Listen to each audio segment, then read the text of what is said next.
Welcome to the Flowerlounge podcast. I'm so excited to be back. This is going to be a flower-centered episode, but I'll also include practices and questions, even if you are not working with this particular flower. I know I promised to educate more about flowers on the podcast, so I'm going to take the opportunity to do that today. I am back from somewhat of a summer break from the podcast. I love podcasting. And when I was working with the Running Iris Elixir, for some reason, I just had this urge to just push back. And it's been a really great pushback in terms of reevaluating how I'm going to bring energy back into the podcast. Super excited about the episodes that are coming up next. I'll tell you about them in a little bit. First, I want to talk about the Sacred Datura flower. This episode will be focused around the Sacred Datura. It is a very poisonous flower that is native to Arizona. You can find it in the desert here. It often grows in washes and on the sides of the roads, and oftentimes where people are. It's actually very uncommon to find this flower just way out in the middle of the desert where there aren't people. I find that this is one that grows oftentimes more where it's needed, and that's around people. It's actually been quite difficult to find this flower in abundance blooming in Arizona. And for the last month, it's been really fun traveling all over to different parts of the state to see if we can find it in bloom. And the aspects of this flower, so it's a poisonous flower, right? So the only way that you can really access its medicine, so to speak, is through flower essences. I suppose you could also make a homeopathic remedy from it, but we made the flower essence. So by the time you take that elixir, there are no more plant parts involved, no more chemical constituents of the plant, so you don't have to worry. It's very similar to homeopathy and taking remedies like arsenic and belladonna. So this is a great way to access the healing qualities of this incredible plant. It's a moonflower, so it blooms during the light of the moon, and it's similar to another flower that you may see called Brugmansia. Brugmansia is like an angel's trumpet that comes down, facing down off of what looks like a tree, whereas the moonflower here in the desert that we know as Sacred Datura grows in a trumpet shape up toward the sky. So there are several ways that Sacred Datura works inside of our systems. I like to think of flower essences as catalysts. They are catalysts for self-discovery, for personal growth, for discovering new elements and patterns and sides of yourself that you haven't seen before. So there are several ways that Sacred Datura is a catalyst for us, and it comes at a really auspicious time. If you are part of the Flower Revolution, you know that we pre-plan the flower elixirs 6 months ahead, and always for the last, since November, December of 2019, was always wondering what on earth is going to be happening in July of 2020. And there have been a lot of interesting things that have happened in 2020, as we all know. And July has been a particularly interesting month. So when we look at it through the lens of the Sacred Datura flower, one of the aspects that came up very strongly in the beginning and tends to arise very strongly in the beginning of taking the elixir is taking a look at what is danger and what is safety. And so to really make the flower essence qualities and healing aspects real, I'm going to share some personal stories from my life that will help solidify or help, give you a window into how this flower works. So the Sacred Datura helps us really look at what's safe and what's dangerous, like what's truly dangerous, what's truly safe. When are we in sort of a paranoid state, and when are we in a naivete state in which we could get into trouble? So the first week, it started out when we were looking for this flower to be able to shoot some educational videos about it. We found the flower, but we kept thinking that we were going to find it somewhere else further north. And so we kept looking, and we ended up, during our search for like the perfect patch of Sacred Datura, we ended up going out to the middle of nowhere, this place called Bloody Basin. I know the name. It's just, and we drove down a dirt road, far down the road. I mean, it's one of those roads where like you swear that like in any moment, cowboys or like the Apache are going to like come over the mountainside at any moment. It's such a funny energy in the West here and in this particular area. And as we were looking, Taylor spotted a large Datura plant, but it didn't have any flowers on it. So she was kind of poking around looking, and she ended up finding this huge axe out in the middle of nowhere, this massive axe. So we brought the axe with us as we were going camping. And this is when we just started really taking the Sacred Datura elixir a lot. And we were camping out in the middle of nowhere, and we ran into several people, and Taylor had this experience of feeling like her drink was getting spiked, which is just this interesting sensation, when you think about, being a woman out in the middle of nowhere or sometimes traveling in different countries. It's important not to be naive. You can be paranoid about things, but then it's also not good to be naive and pretend that things don't happen, right? Sometimes bad things happen to good people. And it reminded me of once when we were sort of on an adventure in the middle of Costa Rica, and we were having this kind of strange experience, and Taylor and I were staying way out in the middle of nowhere where there wasn't cell phone reception, and we started hearing footsteps at night, and it just felt very, very, very strange. So we burned out of there in the morning and went somewhere else. And then we called back home, and I remember talking to my teacher, and he kind of scolded us. And then he gave us the homework of looking around us at all times and noticing who was in the coffee shop with us and looking at every person who was around and noticing if any of those faces duplicated. Like, did we see them at the gas station too? Did we see them at the restaurant? Sort of like, is anyone following us?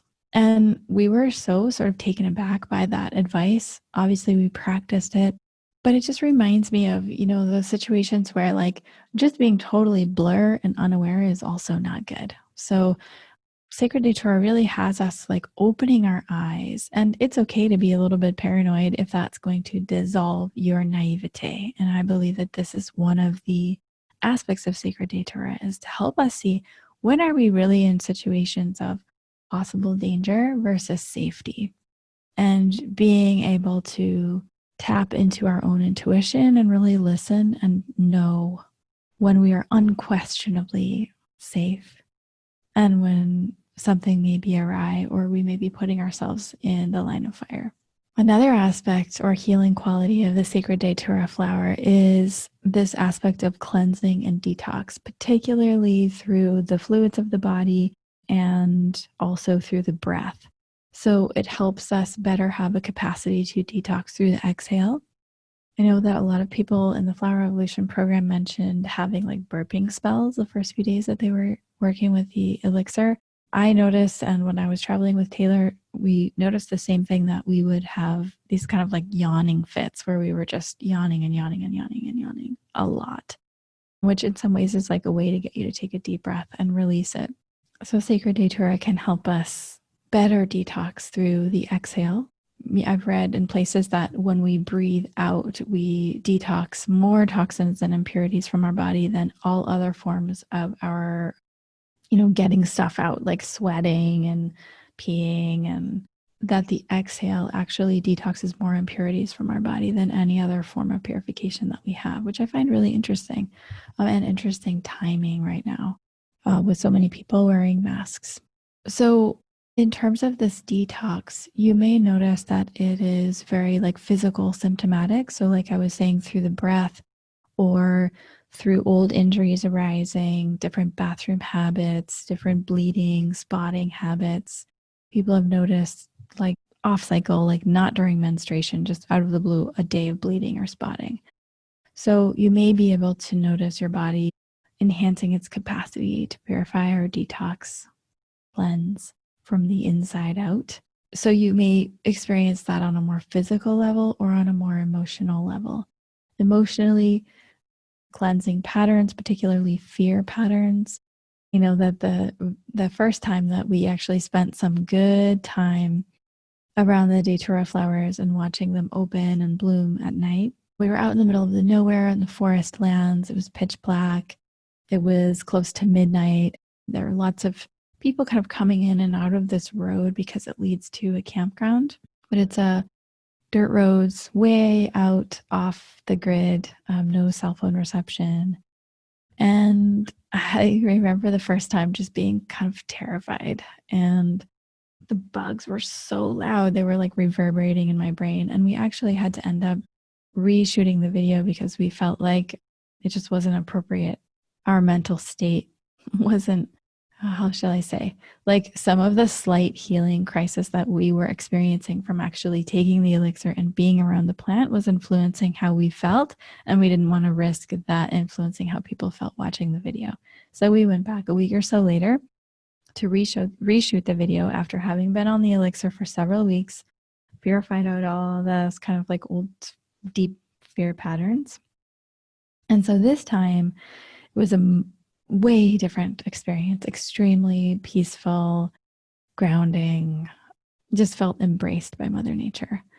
Although it was interesting, though, to get out there because of forest fires, they actually closed off the road and I couldn't get a hold of the forest department. I left messages and I couldn't get a hold of anyone because of, coronavirus and people are working from home. And so I wasn't actually able to formally ask for permission. And so we had to risk a $5,000 fine and 6 months of imprisonment to go down this particular road just to take photographs and spend some time around this flower. So there's always something, right? But this time it was so peaceful, and obviously no one was on the road because it was closed. And you can actually see in the video, there was this moment where I was doing a prayer, and right in that moment, the flower popped open. It's so beautiful. The moonflowers are so elegant and gorgeous and graceful and also mysterious. And there's this like power, right, to them because they are so poisonous, and you definitely don't want to eat them because eating them would be fatal. So when taken over time, after you get through this whole period of purifying and cleansing your fears and your paranoias and your patterns in your body, you do end up feeling clarified and calm and like there is a light at the end of the tunnel. I can share a really embarrassing story of something that happened to me this month because I do pay attention to what happens when I am working with a particular flower elixir. And some people might say, oh, well, that's just coincidence. And it sure, though, may be coincidence. It's also if it falls in alignment with exactly what the flower elixir I'm working with is, why not see that as part of the healing process? So one evening I was at the office and I noticed there was a half drunk like chai drink in the fridge. It had been there for a while. I knew it was old, but I smelled it. It smelled amazing. It didn't look bad. It was only coconut milk. It wasn't dairy. It should be fine, right? So, oh my God, it was so good. So I drank that thing down. And then the next morning I was running because I've been running a couple of miles every morning. And I was probably a mile and a half away from my house. And I realized most likely the drink was contaminated or had some sort of pathogens in it, is my guess. Because what happened is suddenly I had to have diarrhea. I'm in my running gear and I'm like looking around. Okay, I got to stop running, start walking. Okay, I can walk home. I can do this. I can make it. No, I can't make it home. I'm not going to be able to make it home. Should I knock on someone's door? No, that's weird. No, they're going to think I'm totally weird. I don't know anybody in this neighborhood. And finally, it got to the point where I was so desperate. It's like India came to me and there was no other option than to just like hobble down the alley and find some tall grasses and do my thing. And I'm like squatting in the grasses, looking around at 6 houses that could, people could just look out their window and see me. And honestly, it's like, we are human and this happens to all of us. This happens to the best of us. Like we're human beings. This is what happens. And so what I found was actually really interesting about that experience was, although, I felt like, okay, I need to come back here and like clean and stuff. Of course, and like awkward, like pulling my pants back and like walking slowly back home and beelining to the bathroom and showering and washing my clothes. Crazy, right? we're human, right? And these things happen to all of us.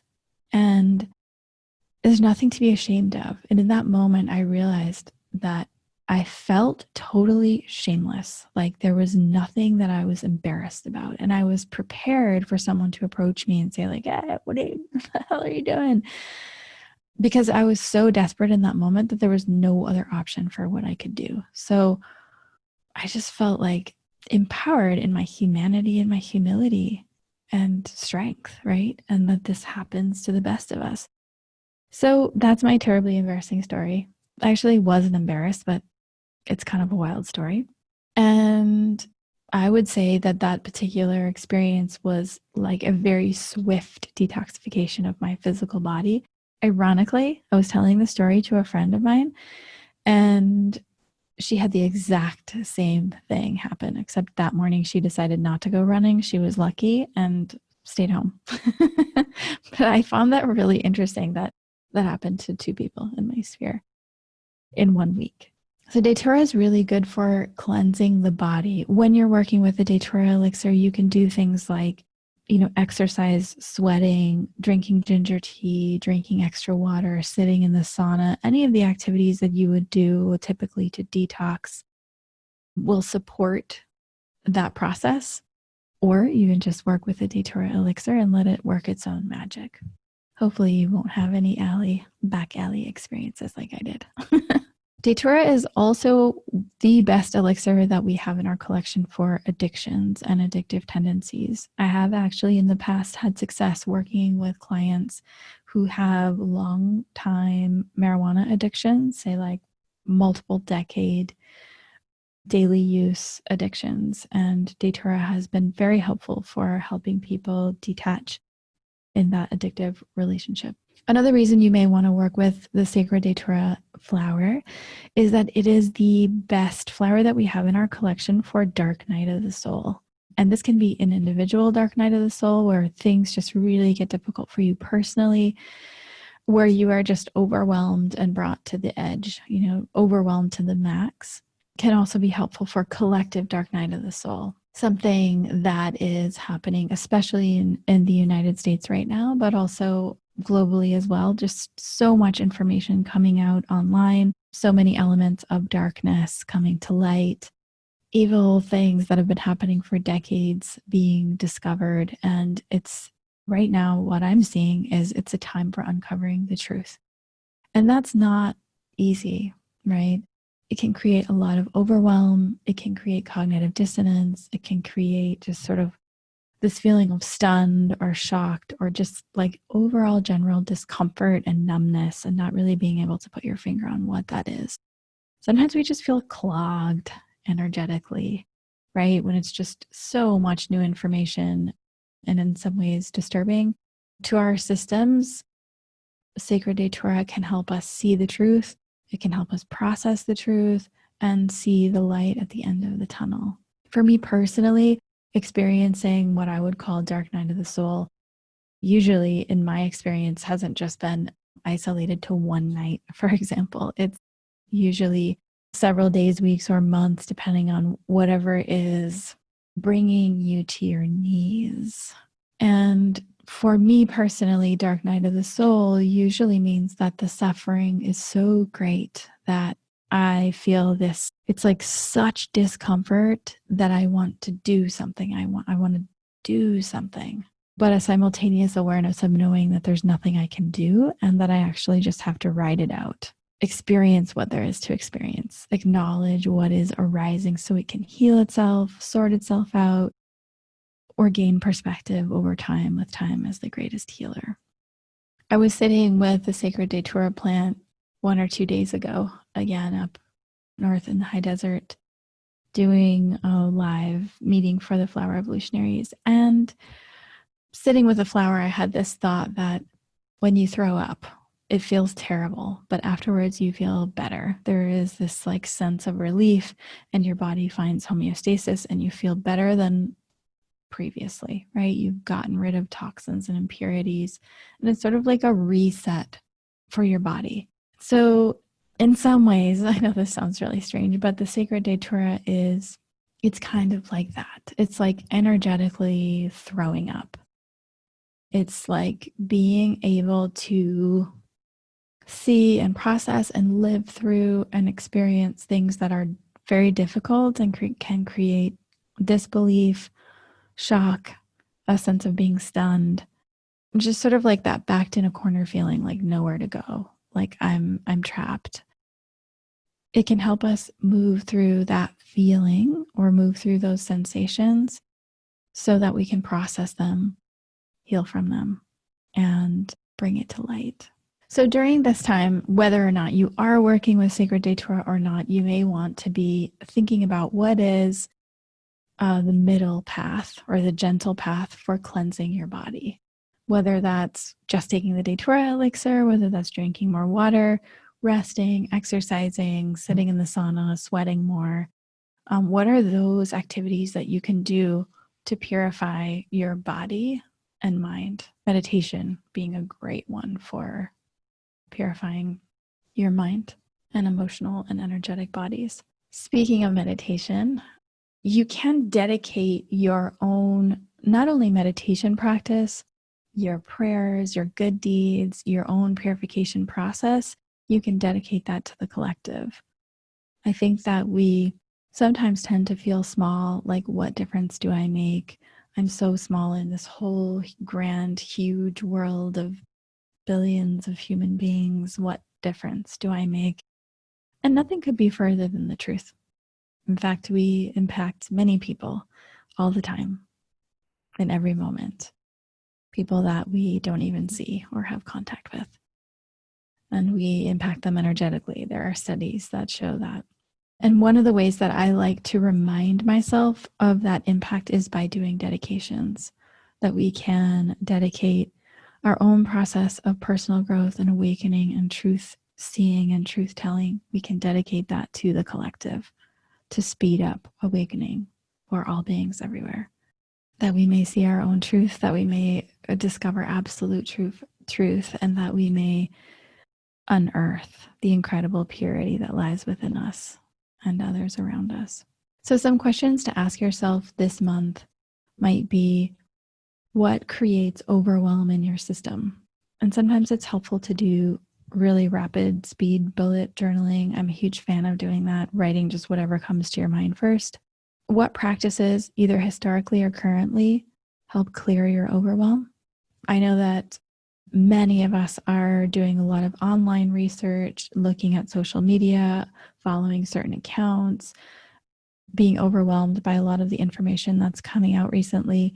And sometimes you just need to push back a little bit so that it doesn't affect you as much. Do a little news cleanse, even just for a day or two, just to see what that feels like. You may want to think about, what does dark night of the soul signify to you? And what does it mean that our collective may be experiencing a dark night of the soul? And what practices do you engage in to really support a gentle cleanse and vitality for your body and mind? I will share that one of my favorite ways to detox in the form of a bath is what I call detox baths. I've done them for many, many, many years. It's super simple, super inexpensive. You can buy these materials at a drugstore, anywhere. I'm sure you can also find them on Amazon. And that would be a hot bath, adding 2 cups of Epsom salts and 2 cups of hydrogen peroxide, soaking for 15 minutes in water as hot as you can, and then get out. Be careful because you might be dizzy. If you want to go the extra mile, extra credit, you can wrap up in sheets and drink ginger tea and sweat some more. This is a really great way to cleanse the body.